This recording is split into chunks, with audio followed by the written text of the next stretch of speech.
है कि चालाक होने में और बुद्धिमान होने में काफी फर्क होता है। तरबूज वाले अंकल ने वाकई में बिजनेस करने का एक तरीका समझा दिया है। कैसे, मैं आपको बताता हूं। एक्चुअली अगर आप वाकई में अपने बिजनेस में सक्सेसफुल होना चाहते हैं, आजकल की जनरेशन अपने आप को बहुत ज्यादा ओवर स्मार्ट समझती है। उन्हें ऐसा लगता है कि उनसे ज्यादा समझदार तो कोई पैदा ही नहीं हुआ और वो चाहें तो किसी को भी पानी पिला सकते हैं, और ओल्ड जनरेशन वाले तो उनके सामने कुछ है ही नहीं।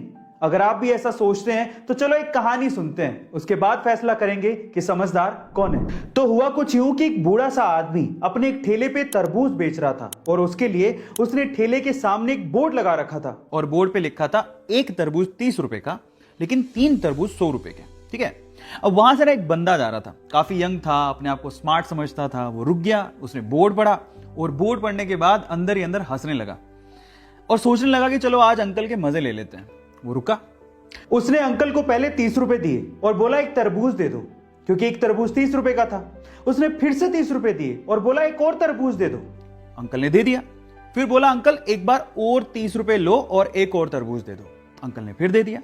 फिर हंसते हुए बोलता है अंकल देखो, मैंने आपसे 3 तरबूज 90 रुपए में खरीद लिए और आपने बोर्ड पे लिखा है 3 तरबूज 100 रुपए के। अंकल बिजनेस बिजनेस धंधा वंदा आपके बस की बात नहीं है, इसे बंद कर दो, घर जाओ। अब अंकल ने ना जो उसके बाद जवाब दिया वो बहुत मजेदार है, मुझे बड़ा मजा आया सुन के।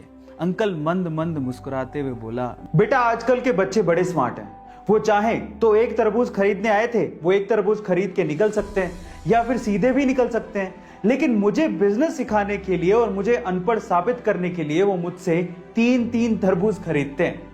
तरबूज वाले अंकल ने वाकई में बिजनेस करने का एक तरीका समझा दिया है। कैसे, मैं आपको बताता हूं। एक्चुअली अगर आप वाकई में अपने बिजनेस में सक्सेसफुल होना चाहते हैं, और अगर आप ये चाहते हैं कि आपके कस्टमर आपसे लॉयल रहें, आपकी शॉप पर बार बार आते रहें और कहीं ना जाएं, तो एक चीज आप अपने दिमाग में डाल लीजिए।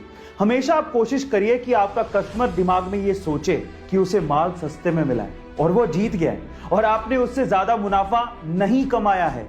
जब कस्टमर दिमाग में जीता हुआ महसूस करता है ना, तो वो आपकी शॉप पर बार बार आएगा, और यही तरबूज वाले अंकल ने भी किया। उन्होंने इसीलिए अपनी दुकान के आगे वो बोर्ड लगाया ताकि हमेशा लोग ये समझें कि वही सबसे समझदार है और अंकल बेवकूफ है।